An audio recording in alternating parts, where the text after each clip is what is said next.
Welcome to Grimsby Connected. I'm your host, Daniel Vandersteen. How did I get here? Well, by too often being the only one in the group project to raise my hand. But how did I physically get here? Like many people in Niagara, I drove a car. But it does make you wonder, what if there was an easier way to get around that didn't involve me having to pay for car insurance or gas?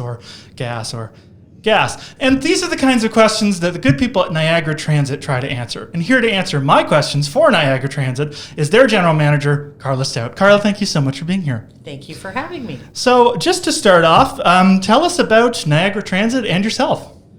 Well, Niagara Transit is a lot younger than me. Niagara Transit is only 4 years old. We were amalgamated in 2022 by the Regional Municipality of Niagara.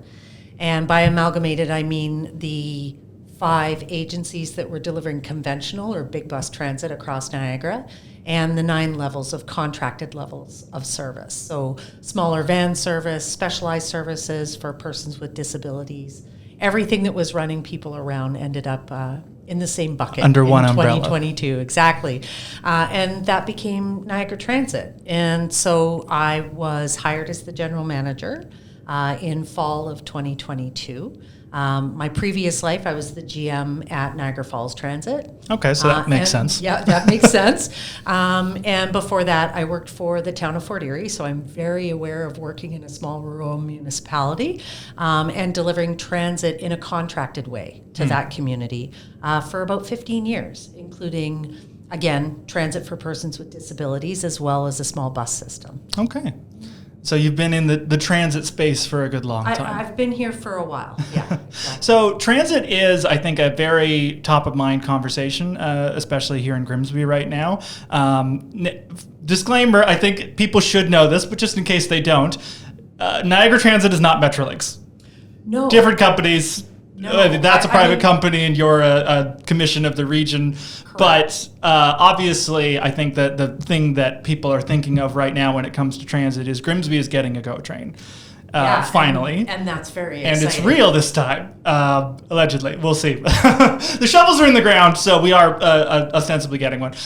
So I think that's where I want to start is a lot of people for Grimsby probably have the idea that Niagara Transit, because it's amalgamated of a bunch of pre-existing transit operations that Grimsby was not really a part of, except for maybe some of the smaller pieces.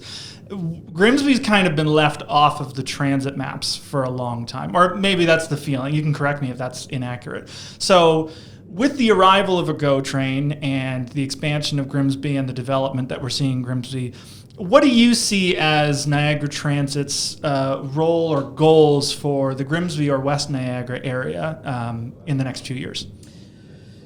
Well, there's a lot of goals for West Niagara in the next few years. I think what you're alluding to is prior to 2021, Grimsby didn't have any service unless they had created it themselves. Mm-hmm. And at that point, I think that there was a small bus, a bus that probably, and if I remember correctly, did the rounds in Grimsby, just locally, had a small route service or even like something akin to like an Uber service in town, that sort of thing.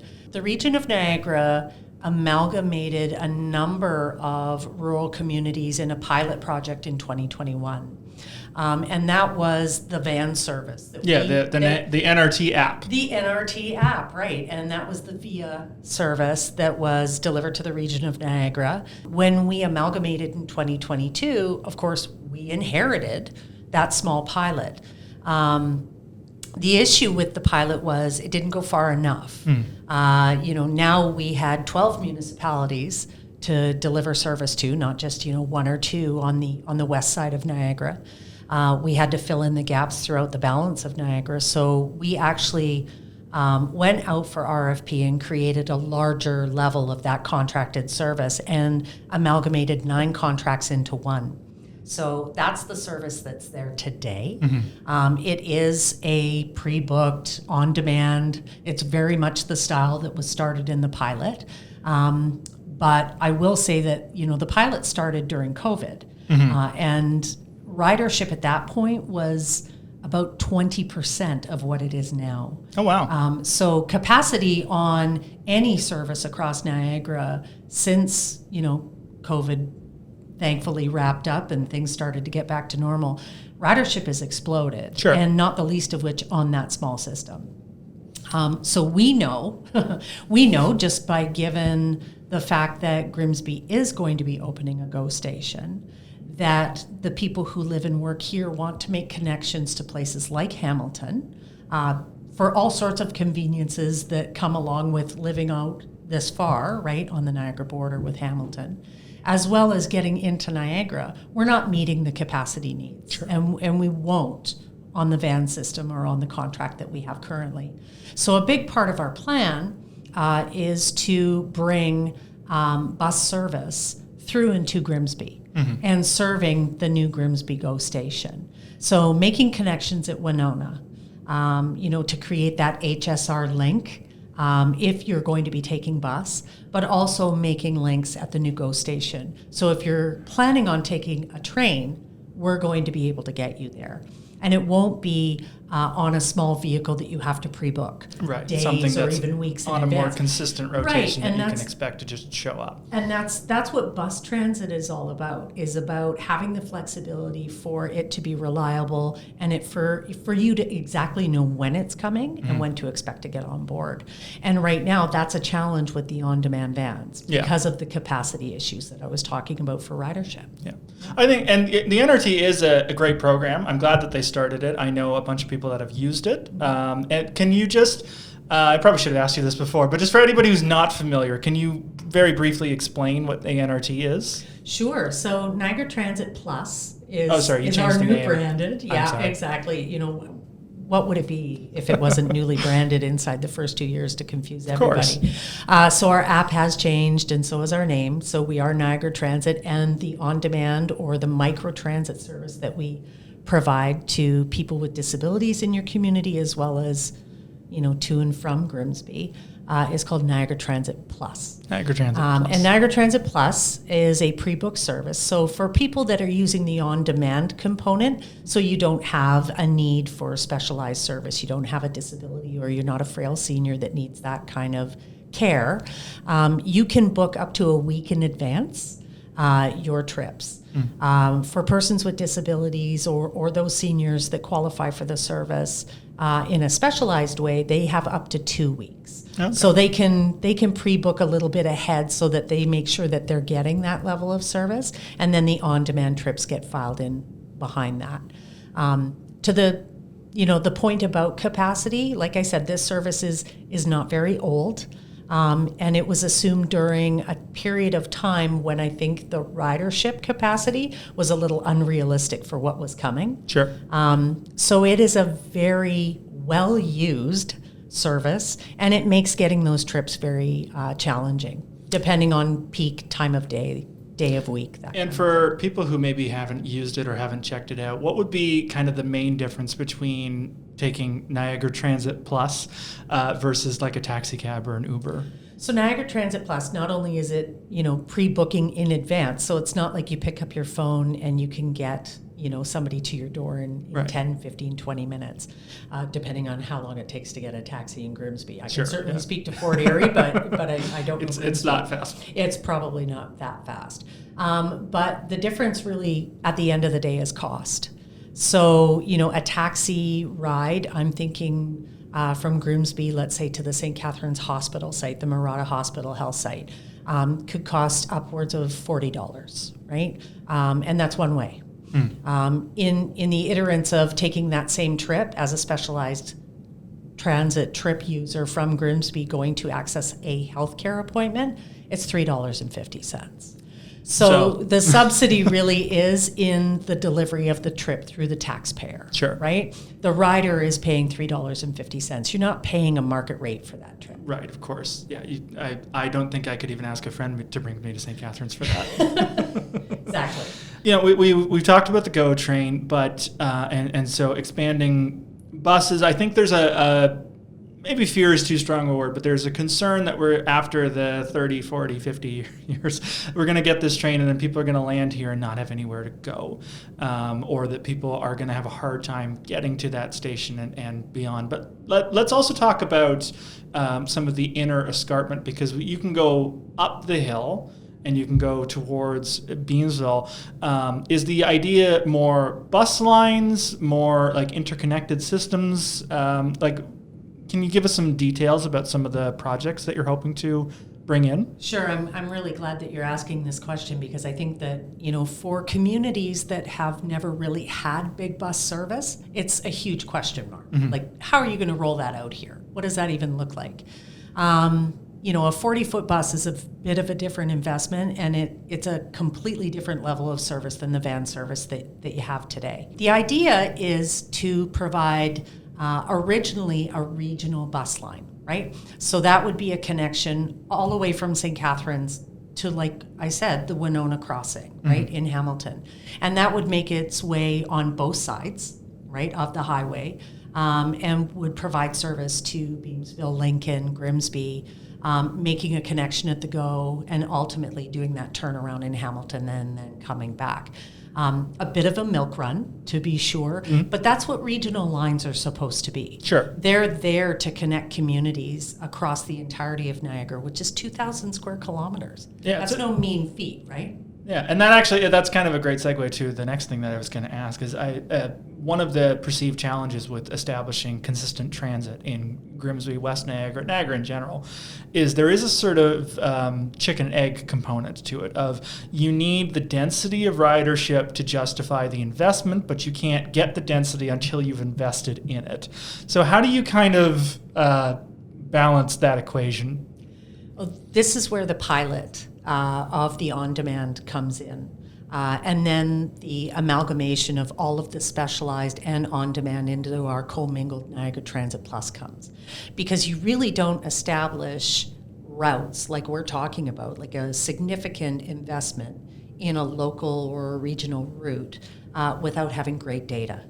And the great data comes from the ridership information that's coming to us through the bookings on the Niagara Transit Plus app. Sure. Right? So we already know where our customers live. We know where they want to go. They book weeks in advance, so we have every understanding of all of the hills and valleys around times of day, seasonality, all of that sort of thing. We have years of that information now. So that's really how we build out the route. Original routes are built on data-driven decisions, right? And then, as you work with a community and within a community, you start to be able to tweak it over time, because things are going to be popping up, right? You're going to have new developments pop up. You're going to have a GO station open. You're going to have maybe a major retailer or a grocery open up where you didn't have that before because you didn't have the population base. But as those things change over time, that's where we come in. And we start listening to community about where the bus should go. But the bus has to start somewhere. Right. So it's going to be put in place based on that data that we've gotten from the on-demand service. And I mean, not the least of which is giving us an understanding of 20 to 30 to 50,000 trips a year. So it's not like we're talking about the three guys in town that take our service and they go to the same three places. This is thousands of people that are accessing trips in your community, and we have that information over a number of years just to inform where we start. Sure. Yeah. Well, it's nice to know that that's based on something. Yeah. Let's talk about something that's maybe a little bit more controversial. Let's talk about fares. Sure. So, you mentioned already with the Niagara Transit Plus, I keep wanting to call it NRT because I love acronyms, but with Niagara Transit Plus, that it's $3.50 to get to St. Catharines, and that's because it's subsidized. Yes. Presumably, any bus line that you build is going to be subsidized to some degree, but there is an ongoing debate about what's a fair fare. And there will always be, I think, a contingent of people who will look at this and go, well, I'm not going to use it. I shouldn't have to pay for it. Versus another contingent of people who go, it should be free for everybody, which means it has to come out of taxes. So how do you find that line? Do you build different tiers of user? You mentioned seniors. You mentioned people maybe with mobility issues. Or do you break it out in by different needs, distances? How do you find a fair fare? So a fair fare in Niagara is one thing. And so is Niagara Transit. So under AODA, so that's the Accessibility for Ontarians with Disabilities Act, we cannot charge a fare, let's say for the persons who are accessing our service with a disability. We can't charge them something any different than someone who is fully able on the system. So that's our base. That's where we start. Good start. And then you get into the affordability, right? What is affordable for people who require transit? That isn't necessarily the same affordability point for someone who owns their own home and has 2 vehicles in the driveway. Sure. When it comes to cost, what we measure is rider to cost ratio, right? So how many riders do we have? How much does the system cost? What does that generally mean in what we're asking the regular taxpayer to subsidize per trip versus what we're asking people to pay in a fare? And the regular cost ratio in Ontario, and it might be across Canada, but in Ontario is about 30%. So there's not a lot of systems across Ontario, and there's 118 transit systems in Ontario. There's not a lot of transit systems that get any more than 30 cents on the dollar for their operation. So transit is a highly subsidized thing that is, to some, a public service, but to the people who use it, a social service, that is required to get the people around that are picking your fruit or handing you your coffee outside a window. It isn't meant to replace cars unless people want to replace a car and they can afford that choice. Sure. Where we start is what is affordable for the person who doesn't have that choice. And so my job is to go and to identify what is a fair fare, and take that to regional council and have our fares approved. A lot of that stuff is a great component too. We talk a lot about economic development at the Chamber. My last interview was with Niagara Industrial Association. So we're looking at both Grimsby and the Niagara region, how our economy is going to develop and change over the next council term, but also over the next few decades. Can you speak to how transit can inform economic development? Because you mentioned it a little bit. There's people who might work in our community, live in a different community, and it doesn't necessarily make sense for them to own a car, or it's easier for them to take transit. So what's the economic development story for transit? Well, economic development in Niagara it's been challenged. And transportation has always been a challenge in Niagara when it comes to development. And that's not unique to Niagara West, it's across Niagara. One of the things that we've identified and has kind of been a little bit of a straw in our craw at transit for many years is that economic development seems to or used to happen in a vacuum, where municipalities or their local governments or their economic development corporations were making decisions about lands, to leverage or to develop, luring and trying to get developers, in that would bring light industrial or something new to their community. And they would situate it completely out of the reach of transit. And then come to council 2 years later and say, we have a problem. We can't get anybody to our location to work. Right, because you didn't build it near a bus. So you created what I like to call an employment island, right? Where anybody who can get there can absolutely take advantage of that new economic development in your community and can work there and can thrive there. But if you can't drive there, that's not happening for you. Right. Which also kind of gatekeeps your workforce to a certain extent, because it means you can really only hire people who already have a mode of transit. Absolutely. So, if you are endeavoring to change the economic reality of your community and those people who fall within a category of needing that level of work, you may have just isolated them from it in the first place. Right. So we're working really hard with the economic development community for them to understand how to situate developable lands and how to talk to potential employers or developers when they come to Niagara about what's important. And it's not just a checkbox. It's we really need to sit down and think about who are we trying to have come and work at those locations and how are they realistically going to get there. Right now, in a lot of communities, 8 out of the 12 communities in Niagara rely on this van service on Niagara Transit Plus. Is that feasible, for, let's say, a manufacturer that comes and sites here and wants to hire 150 people? that all That's start a lot at of people 8:30 a in the van. morning. Yeah, that's probably not going to work. Right? So it's just about being realistic and working with economic development, right from the get-go, right from the conversation starting about, we want to talk to people about this parcel of land. Sure. What do we need to understand to make sure that we're giving them the best bang for their buck too? So we are in an election year. The sign does say No election kidding. series. Don't worry, I'm not going to get super political. But a question I'm asking all of my sort of industry and non-elected guests is what.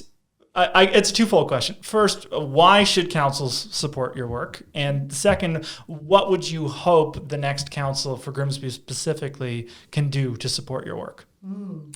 Why should you support transit? Well, anecdotally, you alluded to earlier in the conversation that there were people, that are drivers, right? That they don't take transit. They're not worried about transit. I would love to speak to those people when they're 80 years old and their daughter tells them that they can't have their driver's license back. The reality of what transit looks like right now in rural communities across Niagara, it is not going to be there for you. It will be over capacity and it will be hard. If you have to go shopping or if you needed to book a physiotherapy appointment or something like that, you would be on a waiting list. And that's today. Right.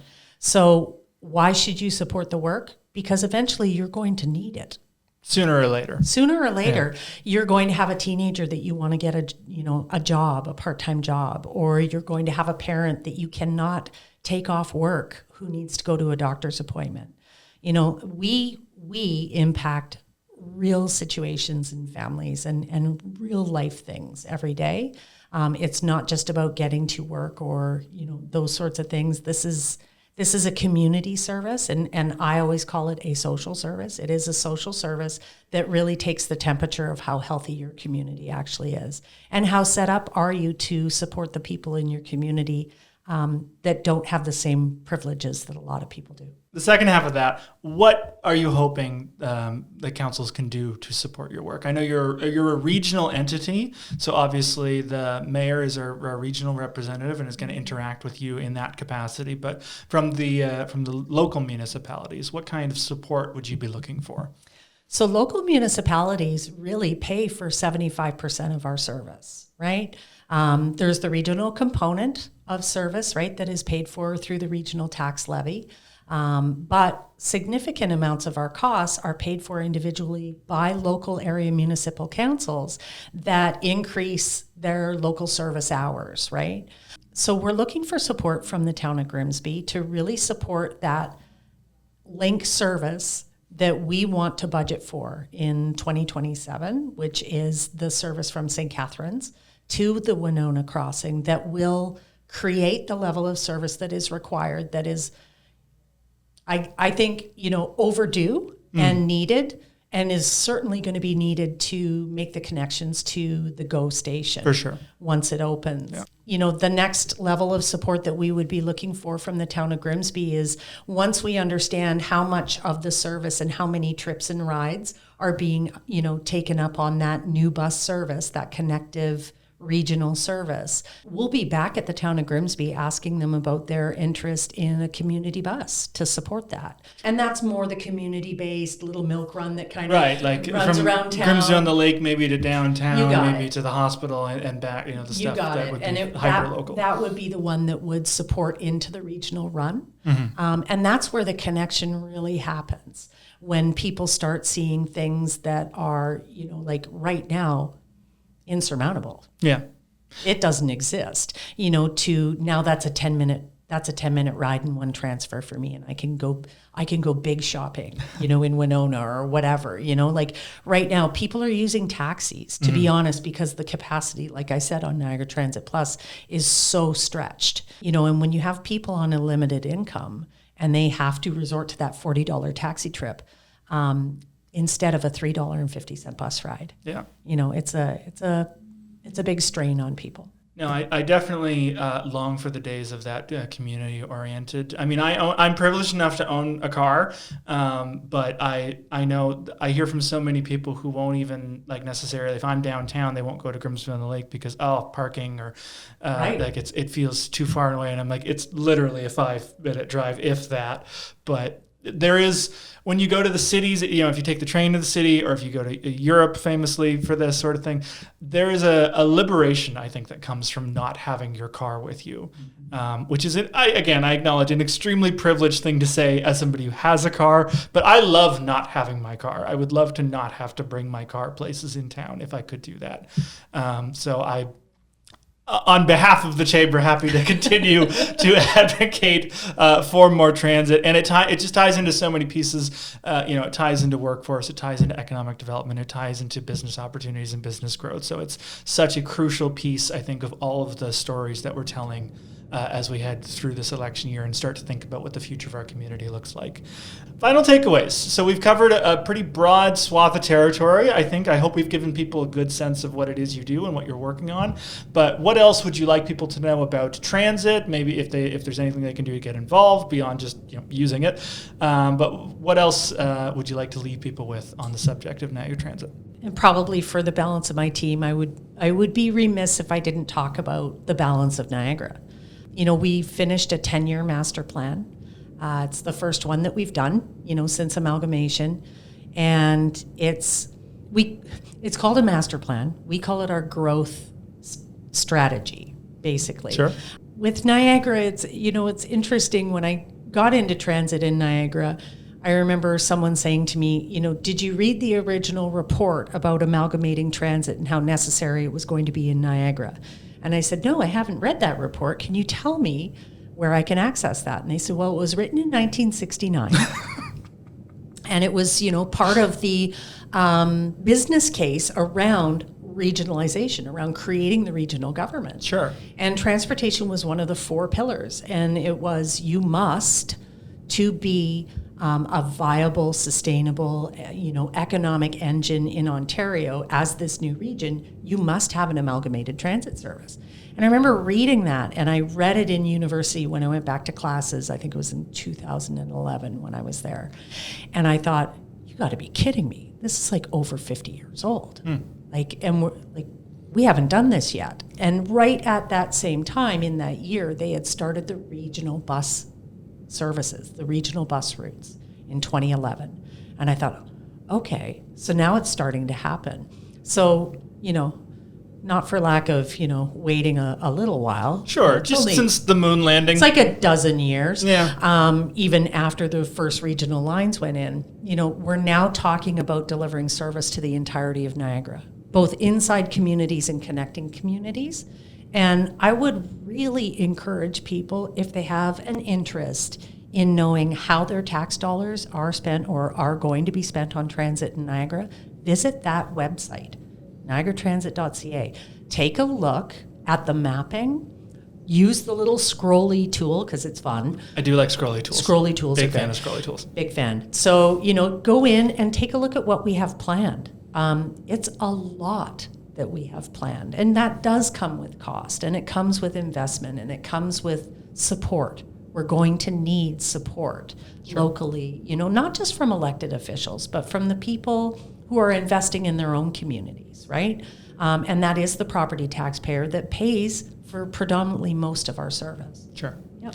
No, and it's a great point too about like the difference between something that would make sense for Grimsby and something that makes sense for like Grimsby would never be able to afford to have a bus line on our own. Correct. But that bus line also wouldn't go anywhere, so it makes sense that this is a regional thing, and that we're kind of all in this together, and that way we can bring people from Grimsby to the Falls, bring people from the Falls to Grimsby, and just all share together. So the website is niagaratransit.ca. Yes. I assume I don't know if you guys have social media handles that you want people to follow, but everybody does. Social media. So it's all at Niagara Transit. At Niagara Transit for all of that good information.